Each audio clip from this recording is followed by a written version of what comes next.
Estás escuchando Diálogo Sapiencia, el diálogo de la sabiduría.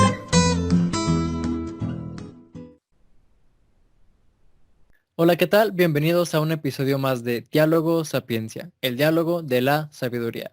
Los saludo a su amigo Jerry Sierra desde Chihuahua, Chihuahua, y me acompaña mi querida amiga Montse Rojano. ¿Cómo estás?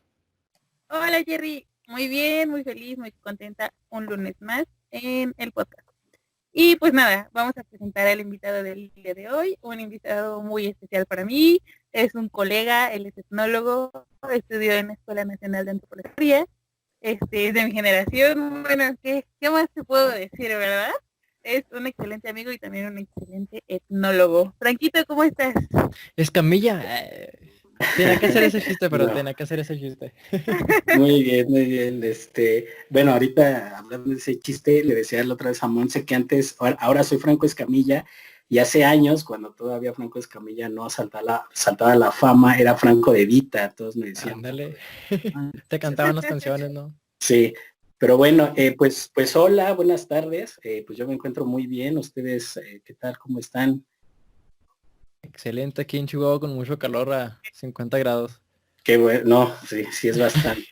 No, pues gracias por la invitación. Espero que pueda cumplir con las expectativas y que esto sea muy Claro, ameno para nosotros y para quienes nos vayan a escuchar. Claro que sí. excelente. Bueno, ya comentó ya en la presentación Montse que eres etnólogo. ¿Qué es un antropólogo o cómo es, bueno, como, como los tiene vista la gente, ¿no? Y pues sobre los mitos que tiene y que nos pudieras como que desmentir todos esos mitos y chistes que la gente hace, ¿no? Sí, bueno, sí quisiera yo justamente empezar un poquito a hablar sobre lo que al menos a mí desde lo personal me he encontrado pues con comentarios de gente que uno conoce y que uno no conoce sobre la visión o la perspectiva que tiene la población en general de lo que es y hace un antropólogo, ¿no? Porque pues justamente pues la gente que va a escuchar este programa, así lo tengo entendido, pues es un público en general. Sí, Entonces, creo que es una buena oportunidad justamente para pues desmentir esto un poco, ¿no? Entonces, pues creo que Monse no me va a dejar mentir. Y pues no sé si esto sea algo particular de la antropología. Supongo que otras disciplinas, ustedes ya lo irán viendo, ¿no? Conforme tengan otros invitados, pues a lo mejor también han padecido de lo mismo, ¿no? De que hay como una cierta, eh, pues sí, una visión, digamos, lo errónea de la gente un poco, ¿no? Sobre el trabajo que hacemos. Por ejemplo, a mí en mi caso, pues muchas veces eh, yo lo recuerdo cuando estábamos, por ejemplo, cuando yo estaba estudiando, ¿no? Cuando yo estaba estudiando en la ENA, pues mucha gente me preguntaba que yo qué estudiaba y pues bueno, yo les decía antropología y pues mucha gente hay que cree que pues nosotros descubrimos dinosaurios, por ejemplo, ¿no? Me acuerdo una vez que yo venía en el transporte público, creo que esto va a servir un poquito para porque después se lo platico a otra gente y muchos me dicen, pues es que yo creía lo mismo, ¿no?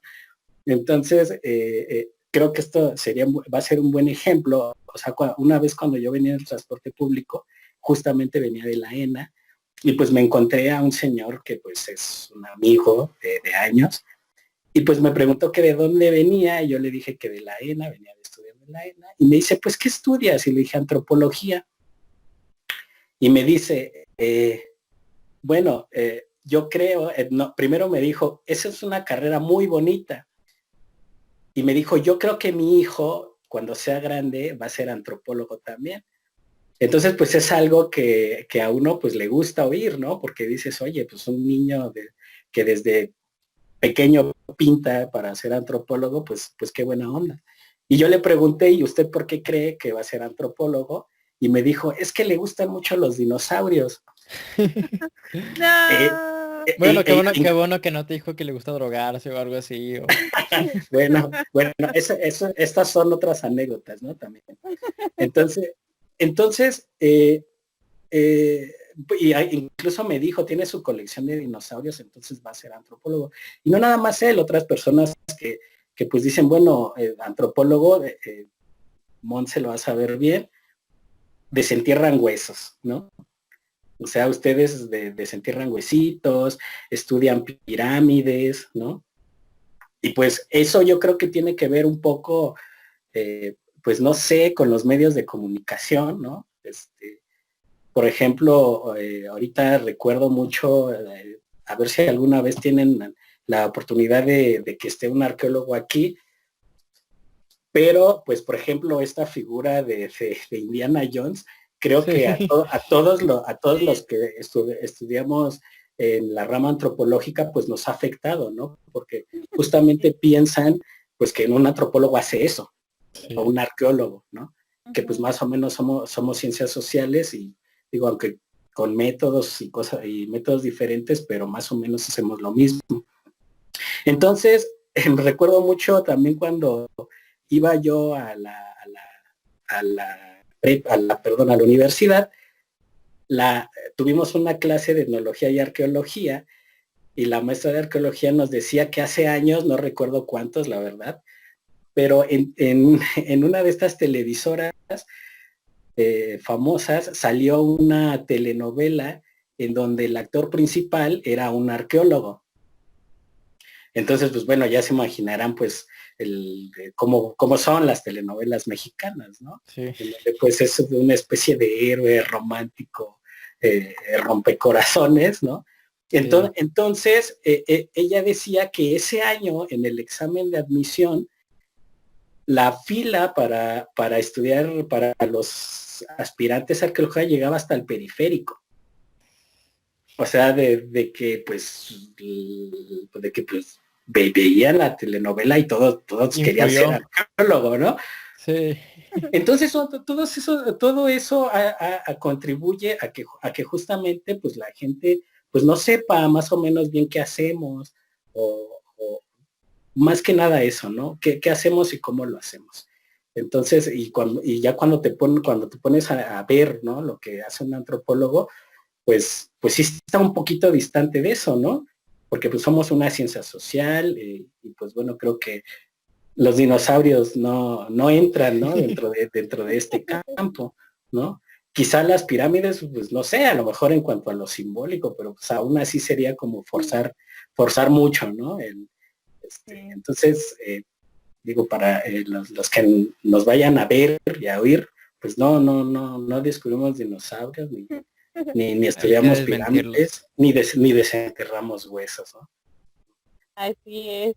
Y esta es una dificultad común, o sea, tanto yo creo que también a ti, Jerry, te pasa, ¿no? Con la filosofía de qué es lo que haces, cómo lo haces, para qué lo haces. Entonces, esta es una constante. Entonces, este capítulo nos va a servir para aclarar todas esas dudas, y borrar esos conceptos erróneos que nomás no van por ahí. No es el asunto. Entonces, sí, desde luego. Bueno, tú ya estudias tecnología, eres antropólogo de la ENA. ¿Y cuál es tu labor, Frank? ¿Qué es lo que haces? Bueno, antes de pasar a eso, ya como en particular de mi trabajo, o sea, sí me gustaría ya, ahorita que hablamos un poco de esta mitificación del trabajo del antropólogo en la población en general, o sea, me gustaría hablar un poquito de lo que sí hace un antropólogo, ¿no? Sí, la formación, o sea, todo lo que ¿qué es lo que hacemos realmente los antropólogos, ¿no? Entonces, claro. Bueno, pues el antropólogo, más allá de lo que la gente en general cree que hacemos, pues los antropólogos, pues estudiamos al hombre. Por ejemplo, yo doy clases los fines de semana en una escuela de secundaria, y pues cuando me presento, pues digo que soy antropólogo, porque luego si digo que soy etnólogo, pues menos la conocen, ¿no? Entonces, los niños, por ejemplo, me decían, siempre me preguntan, oiga, maestro, ¿qué hace un antropólogo? ¿Qué es un antropólogo?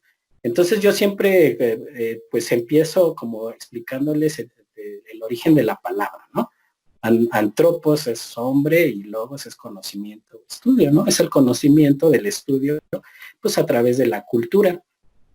Entonces, pues nosotros lo que sí estudiamos, pues es toda la diversidad que hay en el mundo, o sea, la diversidad humana que existe, ¿no? A través de su cultura, por ejemplo, pues a través de las costumbres, de sus formas de vivir, o sea, por ejemplo, hay una unidad en el hombre que son naturales, por ejemplo, todos los hombres, todos los seres humanos, tenemos la necesidad de comer y de satisfacer esa necesidad, pero pues no se hace de la misma manera, por ejemplo, aquí en México o por ejemplo en la India, ¿no?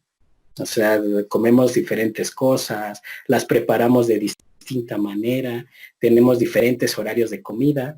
Entonces, esa diversidad, pues es lo que nosotros, los antropólogos, vemos, ¿no? En la sociedad.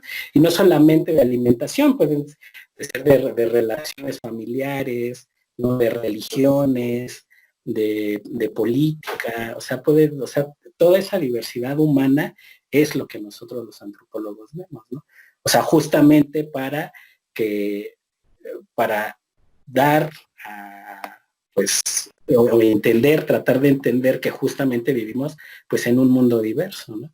Y que esas diversidades pues se respeten. Luego yo, con muchos compañeros, yo siempre les he dicho que yo creo personalmente que la antropología tendría que estar en un plan de estudios básico. Sí. O sea, lamentablemente, digo, ustedes lo saben, la población en general lo sabe, pues vivimos en un mundo pues donde el racismo nunca no ha dejado de existir, ¿no? El racismo, siempre el rechazo a la diferencia, y pues eso es algo que muchas veces lo aprendemos pues desde niños, ¿no? O sea, y ahora que pues se dieron, por ejemplo, toda esta ola de protestas en contra del racismo en Estados Unidos, pues tiene que ver con eso, tiene que ver que muchas veces no entendemos que vivimos en un mundo diverso y que pues bueno, que todos somos parte de este mundo, ¿no? Entonces, luego por eso yo les digo a muchos compañeros, yo creo que sí, la antropología tendría que estar en un plan de estudios básico, o sea, desde primaria, enseñar o explicarles a los niños que existen, que viven en un mundo diferente, diverso, y que pues eso debe de ser respetado y entendido justamente como algo diferente, no como algo malo, sino algo diferente, ¿no? Y Claro. entonces, pues sí, eso es un poquito ¿no? Lo que hacemos los antropólogos, y pues lo hacemos a través del trabajo de campo. Nosotros vamos a las comunidades, observamos, ¿no? Creo que esa es nuestra principal herramienta, la observación, la mirada. Por algo nuestra principal herramienta es la observación, ¿no? La observación participante, ¿no? Porque vamos al lugar, estamos con la gente, platicamos con ellos, vemos su forma de vivir, su forma de relacionarse entre ellos, y no solamente cómo se relacionan entre las personas, sino cómo se relacionan con su entorno, por ejemplo, con su medio ambiente, con su naturaleza, con sus creencias, ¿no? Porque pues las sociedades creen en otros seres que van más allá de lo que podemos ver, ¿no? Por ejemplo, dioses, espíritus, y eso también nosotros vemos ese tipo de relaciones, ¿no? Y cómo las generan.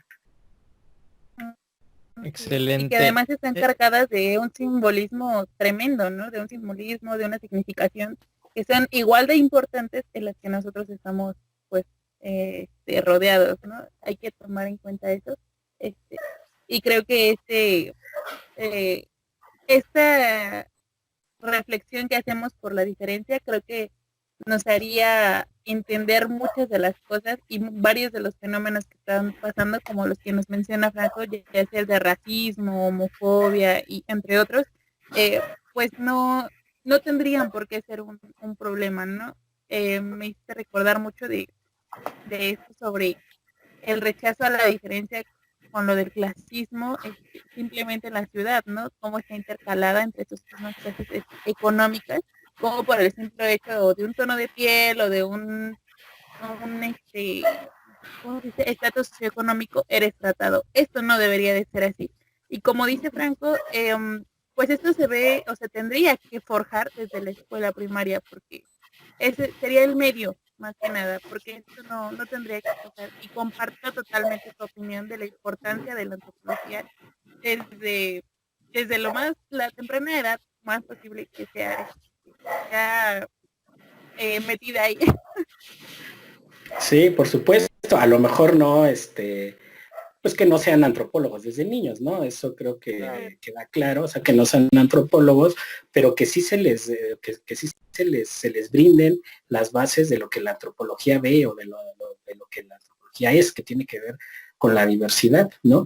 Tampoco no significa que pues bueno, que tengamos que practicar cosas diferentes, porque pues no, o sea, una realidad es que vivimos dentro de una sociedad específica, dentro de una cultura específica, y ahí es donde nosotros nos desarrollamos, ¿no? Y o sea, lo importante es entender que hay culturas y personas diferentes.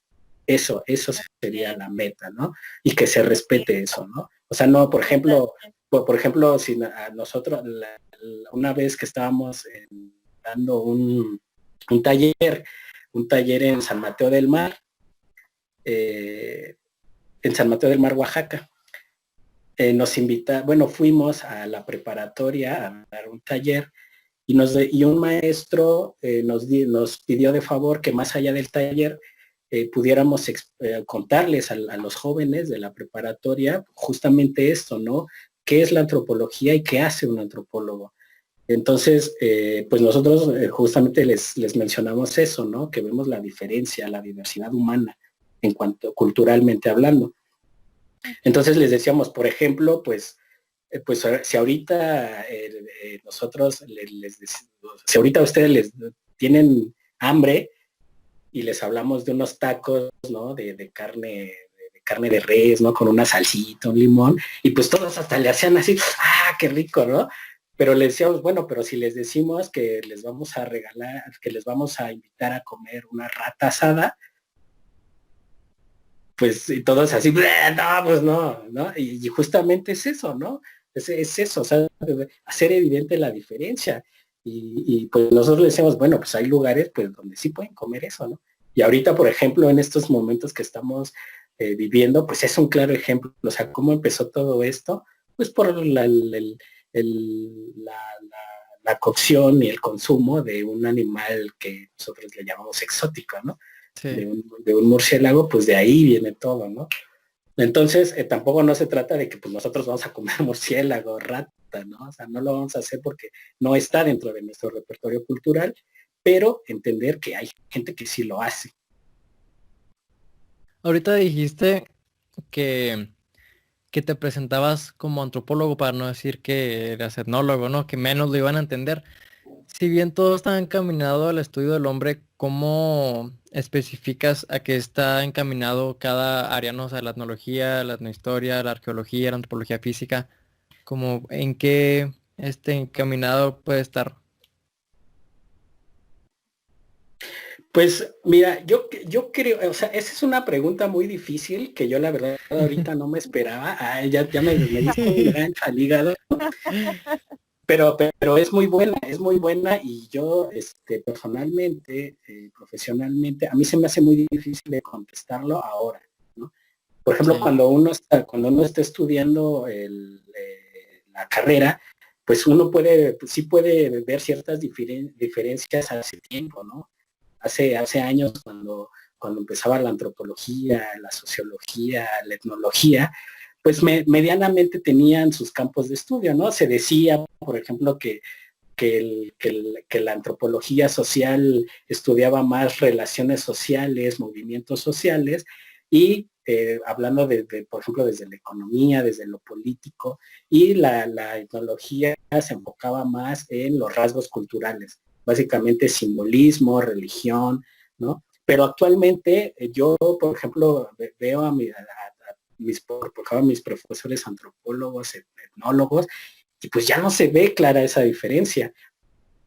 O sea, un etnólogo pues puede estudiar movimientos sociales, puede estudiar movimientos políticos, económicos, y un antropólogo social puede estudiar simbolismo, puede estudiar ritualidad, puede estudiar mitología. Pues, o sea, yo ya no veo ahora una diferencia tan clara. Habrá quien sí, ¿no? Habrá que escucharlos, pero yo actualmente ya no veo una diferencia pues así tan tajante, ¿no? O sea, no, Sí, esas fronteras ya no se pueden ya no las percibo. Incluso los antropólogos físicos, ¿no? Porque pues antes, por ejemplo, los antropólogos físicos, pues veían los rasgos fenotípicos de cierta población, color de piel, ¿no? Pero ahora cuando la otra vez nos invitaron un coloquio, como un coloquio en la Coordinación de Antropología, y pasaron a exponer varios antropólogos físicos y ya estaban estudiando cosas de ritualidad, ya estaban estudiando cosas de simbolismo, de mitología, que todo eso pues viene a incidir, por ejemplo, en el cuerpo humano, ¿no? sí, Entonces, pues ahí es cuando dices, pues es que no parece no haber pues de los lingüistas, pues, pues bueno, pues no estoy tan relacionado con ellos, pero no creo que estén estudiando solamente lengua, o sea, no lo creo porque cuando uno está en la realidad, y eso tiene que ver con el trabajo de campo, o sea, así como se puede desmitificar a la población en general de que no descubrimos dinosaurios ni pirámides, también a veces nosotros mismos como profesionales, al momento de estar en campo, nos desmitificamos, porque por ejemplo, cuando estamos en la escuela, pues vemos claramente, ¿no? En las clases pues dividimos el ritual, ¿no? O la lengua o la sí, religión, ¿no? Pero cuando te vas a campo, o sea, todo está asociado. Ya no lo puedes separar, o sea, dices, no, o sea, esto, entonces eso es un proceso, pues a veces complicado, ¿no? O sea, hacer como esa separación ya como en el análisis. Entonces, pues, por ejemplo, la lengua, pues no se puede ver separado, por ejemplo, de un sistema simbólico, por ejemplo, ¿no? Sí, justo eso que comenta Franco es importante.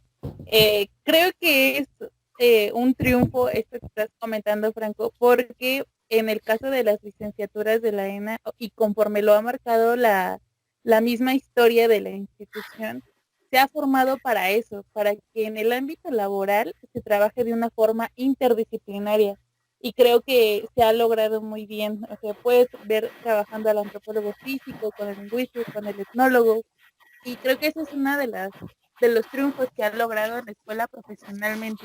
Ya en el corte académico, que es cuando uno se está formando en la licenciatura, pues sí, nos van enseñando como la historia de cómo se formó la carrera, cuáles fueron sus pioneros, nos van enseñando el enfoque con el que se crearon. Pero en el caso particular de la ENA, sí nació bajo un proyecto de integralidad, que es el Transboa, y justo se queda reflejado en el ámbito laboral. Claro, claro. Sí, es cierto. Entonces, bueno, sí, yo la otra vez, veía, no sé si mi lectura es correcta o buena, pero por ejemplo hay como una especie de retorno por ejemplo, como los primeros modernos pues hacían sus estudios, ¿no? Por ejemplo, Descartes, ¿no? Y todos, pues hacían de todo. O sea, Descartes podía ser filósofo, podía ser matemático, eh, lo que tú quieras, y después conforme fue avanzando la modernidad, sí se fueron como haciendo especializando, ¿no? Un historiador sí, hacía historia, ¿no? Bueno, no hacía historia, estudiaba historia, ¿no? Analizaba historia.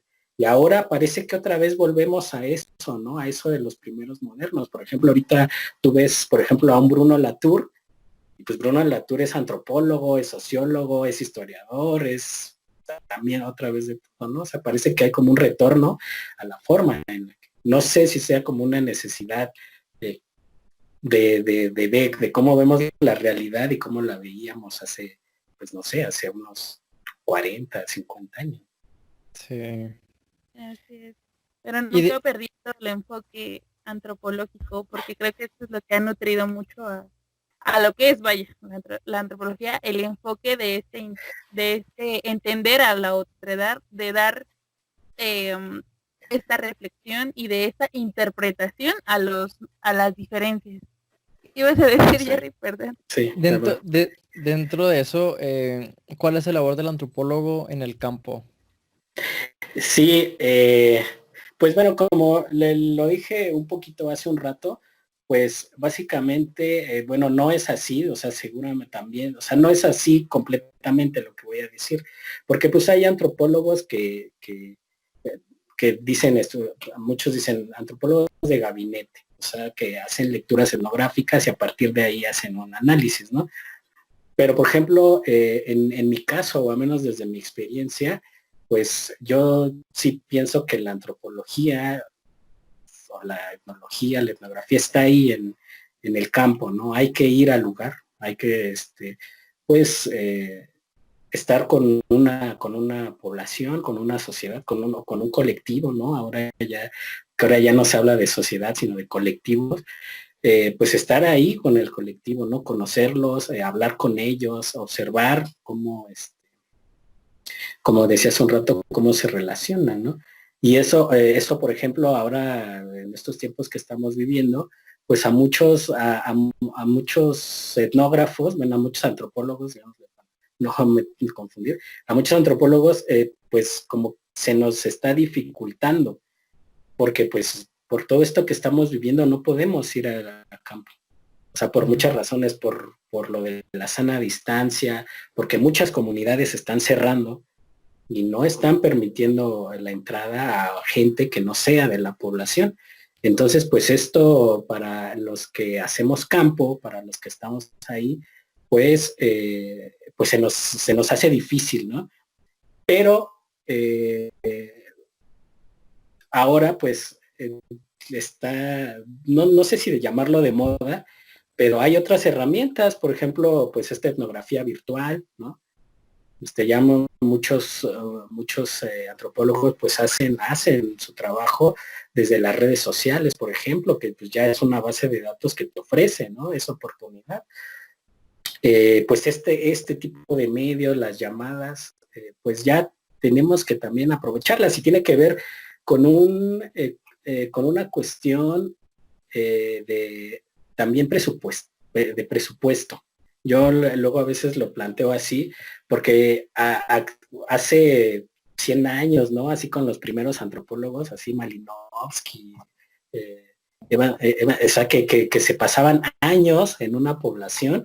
Actualmente los antropólogos son muy pocos los que pueden hacer eso, porque pues muchos trabajamos para una institución y pues la institución no te va a financiar 3 años irte a la selva lacandona, por ejemplo.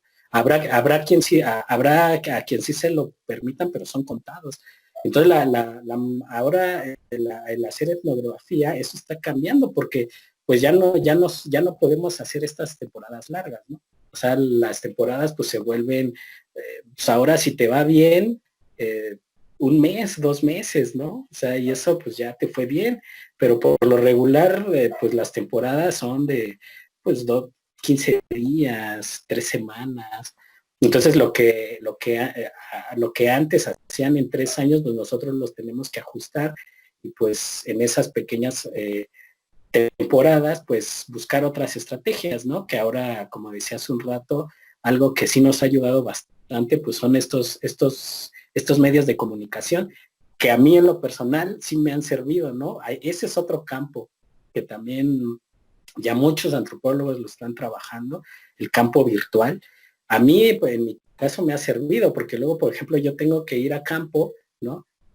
Y pues si te dan una semana, por ejemplo, para hacer trabajo etnográfico, pues no te da o sea, te faltan muchas cosas, ¿no? Entonces ya cuando regresas acá, ¿no? A la ciudad, pues resulta que se te olvidó preguntar de que cuándo llegó la Virgen al pueblo, ¿no? Entonces, pues existe esto del WhatsApp ahora, ¿no? Entonces mucha gente tiene WhatsApp, entonces pues le escribes a Don Chon, que Don Chon de ahí del pueblo, y le dices, oiga, don Chon, es que se me olvidó preguntarle cuándo llegó la Virgen allá al pueblo. Y ya te dice don Chon, no, pues llegó, pues antes de los españoles, ¿no? Y entonces, y ya sacaste ahí tu dato, pues sin necesidad de ir ajá. allá. Entonces yo creo que estos medios, si bien no te resuelven el no poder estar ahí en campo, pero sí te aportan cosas, ¿no? Sí. Entonces ese es otro campo que pues reitero, ahora más con esto que estamos viviendo, pues tenemos que explorar, ¿no? ¿Qué experiencias has tenido dentro del campo, tanto, no sé, presencial como virtual? Experiencias, pues bueno, no tiene mucho que salí yo de la ENA, entonces pues experiencia no es mucha. Tengo la fortuna de que pues desde que estudiaba hubo profesores que me invitaron a sus proyectos, lo cual agradezco bastante, porque pues eso fue pues bueno, un parteaguas para mí. O sea, que desde que era yo un estudiante ya pudiera yo salir al campo.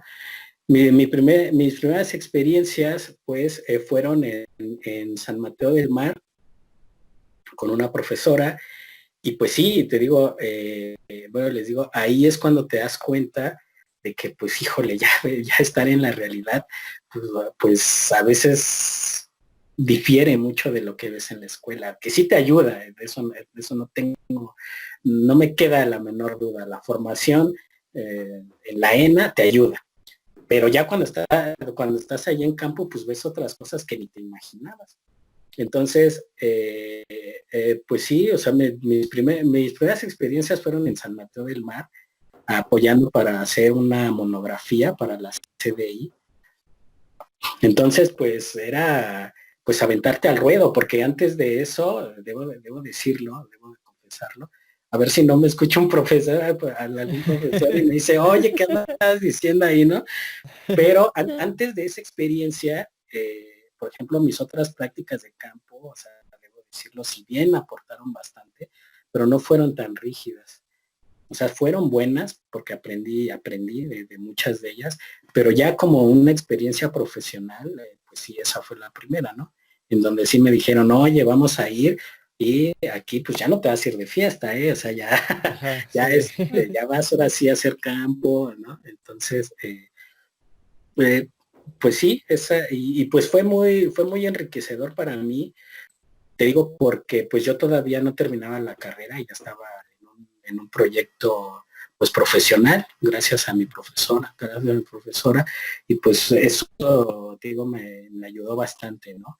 Después ya trabajé también en un hospital psiquiátrico, fue en el Fray Bernardino. Fue un poco complicado porque pues yo no soy psiquiatra, ¿no? Ajá, no estabas familiarizado con todo. No, entonces, pero necesitaban trabajadores de campo. Entonces, pues, ¿quiénes hacen campo? Pues los antropólogos, ¿no? Sí. Entonces, porque pues a veces los psiquiatras, por lo que yo entendí, pues no querían como salir del consultorio. Ellos decían, pues nosotros atendemos a... Entonces había entonces fue algo también difícil, porque pues digo, yo no soy psiquiatra, pero también fue muy enriquecedor. Aprendí poco de psiquiatría en ese proyecto. Entonces, pues a veces era complicado porque los casos de psiquiatría en cuanto a la enfermedad, en cuanto al impacto social de la enfermedad, es muy complicado, es bastante difícil. Pero pues sí me aportó bastante. Y pues bueno, ahora actualmente pues estoy en el INA, en el Instituto Nacional de Antropología e Historia. Estoy trabajando en la Coordinación Nacional de Conservación del Patrimonio Cultural, y ahí hay una dirección, es la Dirección de Atención Integral a Comunidades. Ahí es a donde actualmente estoy desarrollando profesional y laboralmente. Y para las personas que no saben, ¿qué es el INA? Ah, qué bueno. Mira, el INAH es un órgano, es un instituto federal que se encarga de la protección, la conservación y la investigación del patrimonio cultural. El patrimonio cultural a su vez se divide en patrimonio material o patrimonio inmaterial. No es tan complicado hablarlo así, platicarlo a grandes rasgos, no es tan difícil. Digo, lo material pues tiene que ver justamente con lo que nosotros podemos tocar, ¿no? Por ejemplo, los templos, por ejemplo, los santos, todas las construcciones. Eso es lo material, básicamente. El material, pues es todo el conocimiento que hay detrás de ese patrimonio material. Por ejemplo, la lengua, ¿no? Pues aquí en México hay 68 lenguas. A mí no me gusta el término, pero así es como se conoce, las lenguas indígenas, ¿no? Nosotros, a mí me gusta más decirle lenguas originarias, por ejemplo. Sí. Entonces, aquí en México hay 68 lenguas originarias, entonces estamos hablando de un patrimonio cultural y material muy vasto, ¿no? Entonces, pues la comida, por ejemplo, las tradiciones, todos los saberes que hay detrás de ciertas prácticas, ¿no? Por ejemplo, pues hay pueblos que pescan, hay pueblos que cultivan la agricultura. Aquí en México es muy importante, bueno, aquí en México y para el mundo. Y detrás de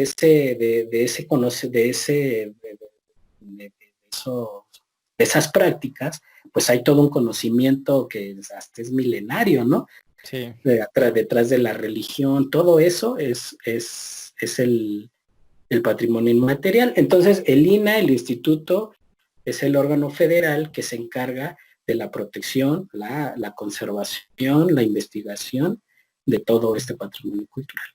Entonces, y no nada más de eso, ¿no? Sino aparte también está a cargo, por ejemplo, de los museos, ¿no? De la mayoría de los museos aquí en México, ¿no? Todas las zonas arqueológicas, paleontológicas, culturales, todo ese patrimonio es el que está encargado el INAH de protegerlo y de conservarlo a través de la investigación. Entonces, a veces cuando nosotros vamos a las comunidades y les contamos qué es el INAH, pues justo, ¿no? Les decimos eso, o sea, es importante la investigación porque no, ¿cómo puedes conservar algo que no conoces? Sí, claro. ¿No? O sea, les ponemos ejemplos muy claros. Por ejemplo, si quieres pegar un botón porque se le cayó a tu chamarra, pues debes de saber qué es una aguja, qué es un botón y cómo colocarlo, ¿no? Sí. Entonces acá funciona algo así funciona. O sea, por ejemplo, si queremos proteger una lengua, pues debemos de conocerla. O si queremos conservar un edificio antiguo, un templo antiguo, que aquí en México el templo, la figura del templo para las comunidades es de suma importancia. O sea, para las comunidades el templo debe de estar bien, porque si no muchas cosas no pueden funcionar, porque en los templos es donde se llevan a cabo los rituales, muchos procesos simbólicos, ¿no? Entonces, es muy importante. Entonces, si queremos, por ejemplo, digo, yo no trabajo de la mano con restauradores y restauradoras. Ojalá tengan la oportunidad de platicar con una de ellas, porque también es muy importante el trabajo que hacen. Entonces, en esa parte, por ejemplo, también ellas tienen que investigar, porque si se quiere conservar, no sé, a lo mejor una iglesia de hace 2 siglos o 3 siglos, pues deben de conocerla, ¿no? O sea, deben saber de qué está hecha, cómo la hicieron, quiénes la hicieron. Entonces, ahí es donde se ve reflejado el trabajo que hace el instituto. Investigar para conservar, ¿no? Entonces... Sí. Oh, no, perdón. Adelante. No, adelante, Jerry. Es que yo iba con otra pregunta, ya que iba como más encaminada a lo que hace laboralmente. Pero antes de pasar a eso, si tienes otra duda. No, bueno, me comentaron nada más era que sí, porque si los restauradores y restauradoras no conocieran, pues en la restauración pues se perdería totalmente la esencia, ¿no? Entonces. Claro. Y ya Claro, era, desde solo luego. eso, Monse sigue. Sí, pero bueno, ya ahí, eso creo que sería mejor que alguna de mis compañeras o compañeros restauradores hablaran sobre eso, ¿no? Porque Sí, ellos... claro. Sí, gracias.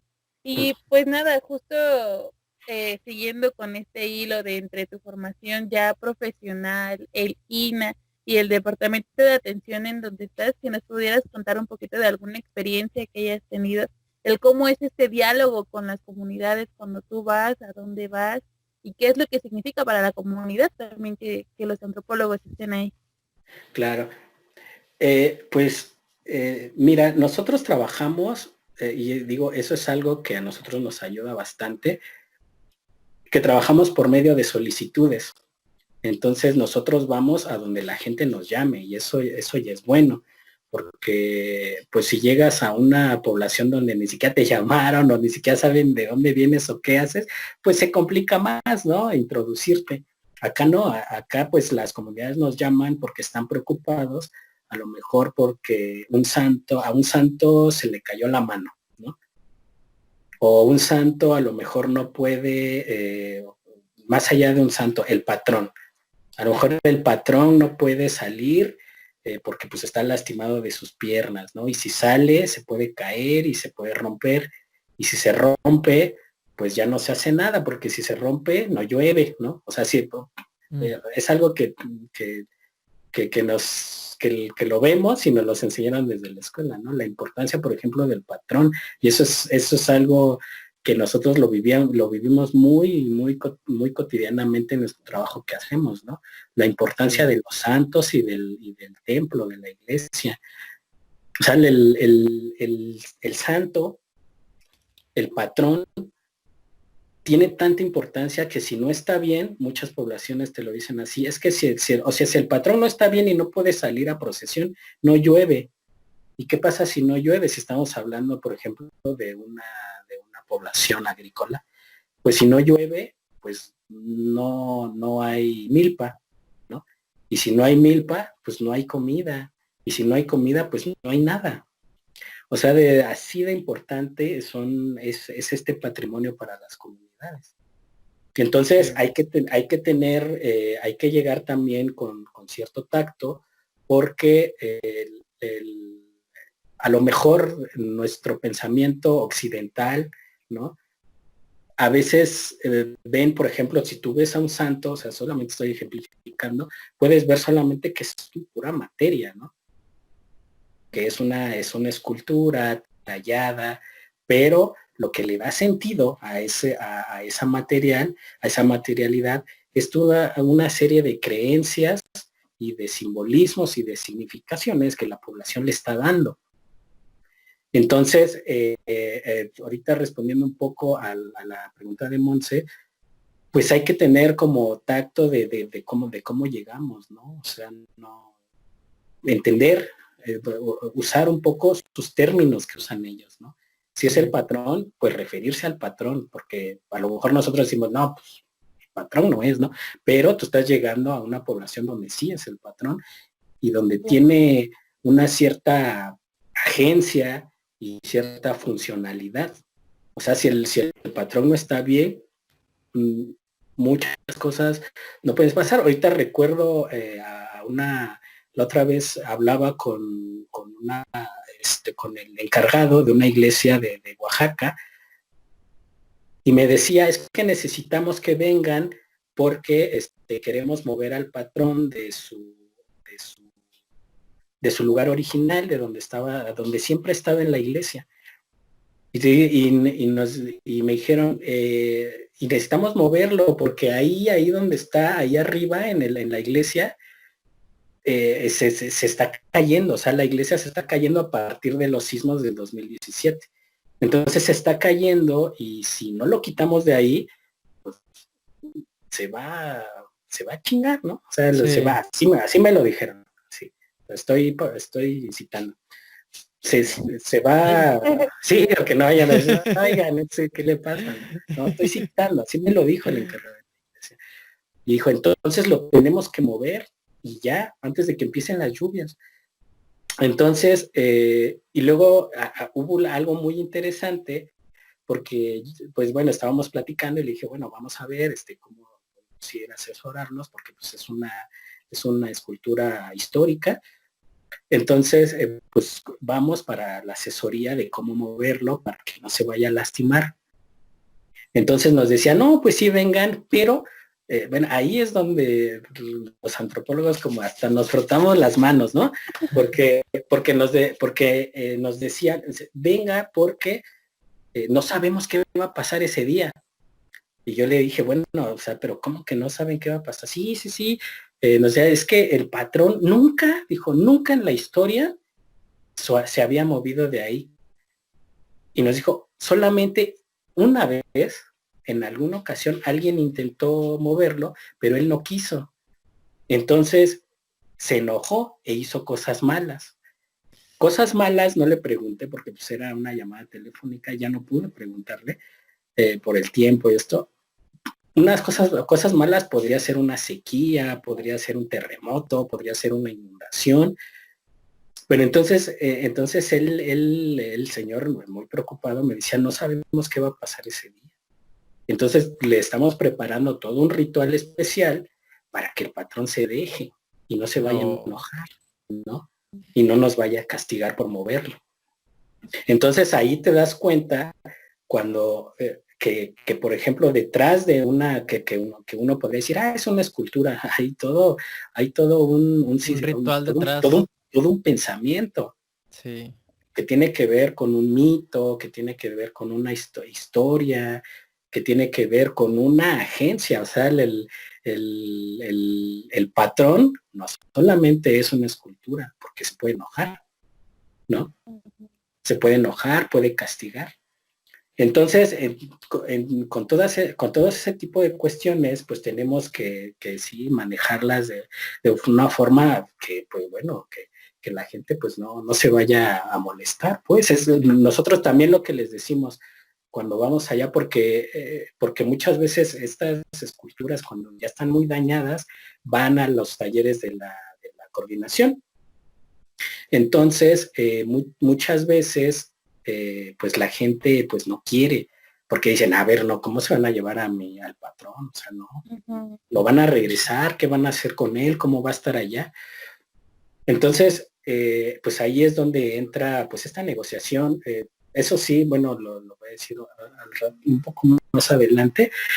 Entonces ahí es donde entra la negociación, pues le decimos, pues es que es por el bien de él, o sea, todos queremos el bien del patrón, pues les decimos, es como un enfermo. O sea, porque les decimos que la comunidad en todo momento tiene las puertas abiertas de ir a la coordinación y ver en qué proceso de restauración va su patrón, por ejemplo, ¿no? Entonces, cuando les decimos, es como un enfermo, o sea, cuando llegan por el abuelito enfermo de la familia, pues no lo abandonan en el hospital, ¿no? O sea, no les dicen, bueno, ahí se los dejamos y ahí nos avisan cuando ya esté bien o a ver qué pasa. No, pues uno está pendiente, ¿no? Pregunta cuándo son los horarios de visita, van a ver, preguntan, oiga, ¿cómo está? Es lo mismo acá.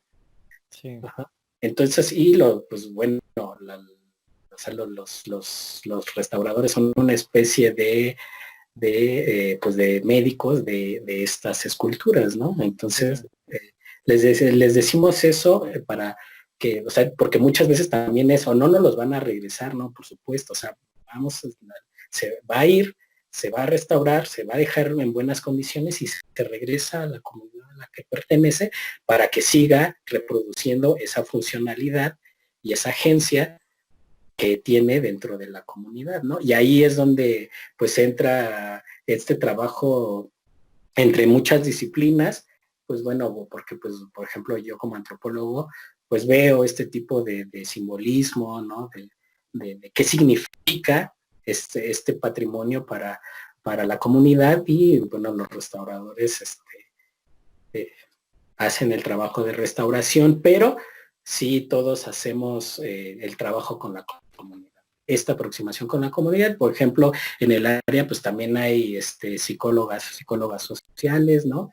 Que se enfocan mucho en la comunicación, porque pues es pues, regresando al ejemplo de lo del enfermo, pues uno como médico pues le tiene que estar informando al familiar, ¿no? En qué estado va. Claro. Es lo mismo acá, es lo mismo acá. Entonces tenemos que buscar estrategias, por ejemplo, pláticas, talleres, esto para informarles a las comunidades en qué proceso va su patrimonio cultural y en eso pues trabajamos todos, ¿no? O sea, están, digo, las psicólogas sociales que tienen como mucha experiencia en este tipo de comunicaciones. Hay también un arqueólogo en el área que también hace esta labor, ¿no? De aproximación con las comunidades, luego negociación. O sea, somos muchas disciplinas las que estamos trabajando. Y justamente por lo mismo de que ahí en campo, pues, o sea, son muchas cosas las que giran alrededor de eso que se considera patrimonio cultural. Excelente. Y creo que con el ejemplo del santo, del patrón, queda claro lo que mencionabas al principio de la protección de lo material y lo inmaterial, ¿no? Porque Exacto.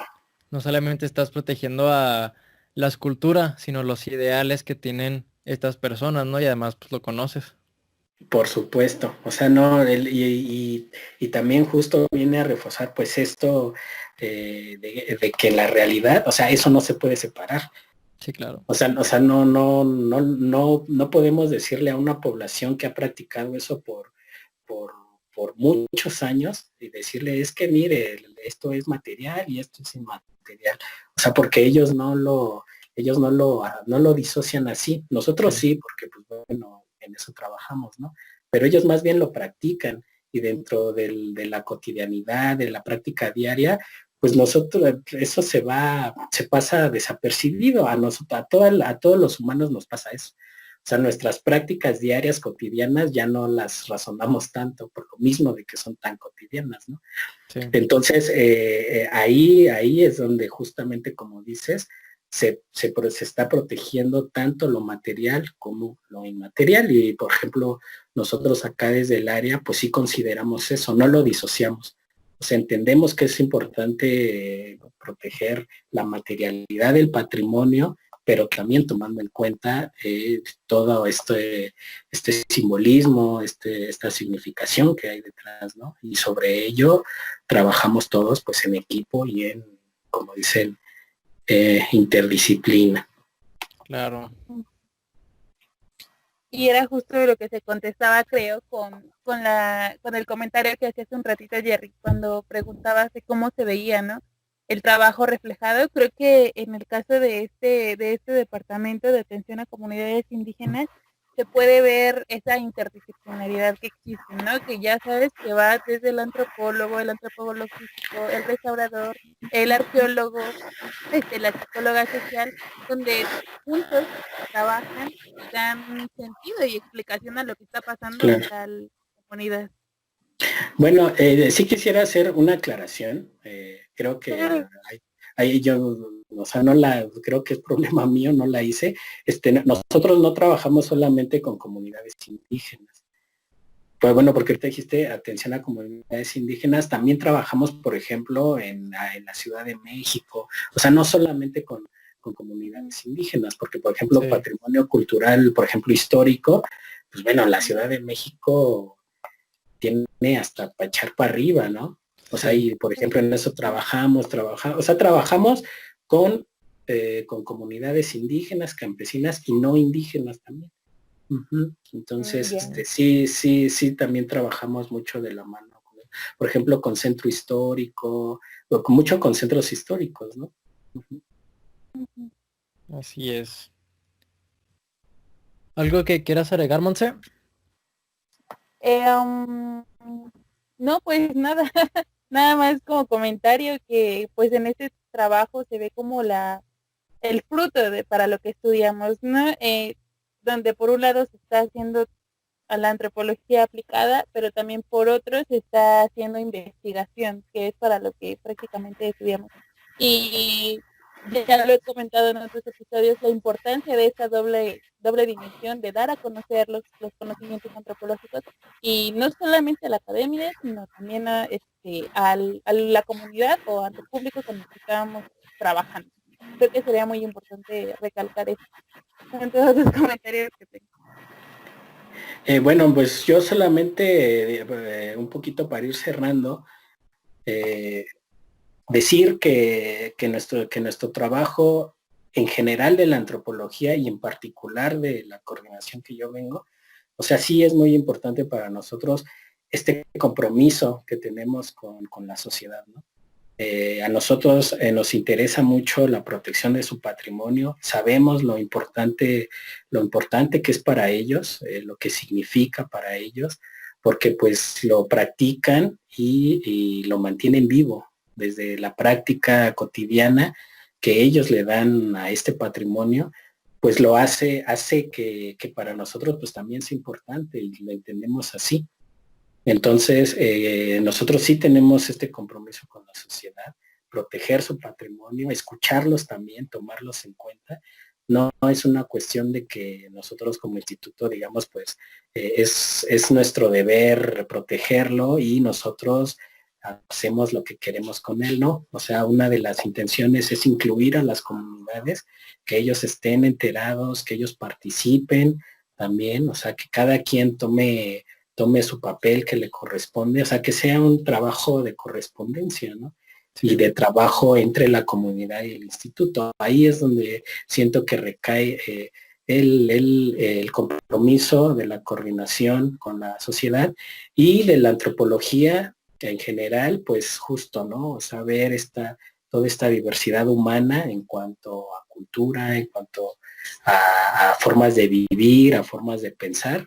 Creo que ahí es donde está nuestro compromiso, ¿no? Y ahí es de ahí la importancia de nuestro trabajo, creo yo. No solamente eso, también entender que hay otras disciplinas con las que podemos trabajar, con las que podemos colaborar justamente para estos objetivos. Y pues, bueno, pues yo creo yo cerraría con eso. Darle las gracias por el espacio. Me fue muy rápido, ¿no? No Sí. nos podemos echar otra hora. Hay más No, temas, ¿no? Sí. Va a No, haber más episodios de esto. muy bien. Pues muchas gracias, Monse, Gerardo. Gracias por el espacio. Espero que pues les haya gustado la plática y pues a la gente que nos escuche, pues ojalá haya sido un poquito interesante, ¿no? Lo que estuvimos platicando. Claro que sí. Oye, ¿y si hay alguien interesado en acudir a este departamento, dónde o a través de qué lo pueden hacer?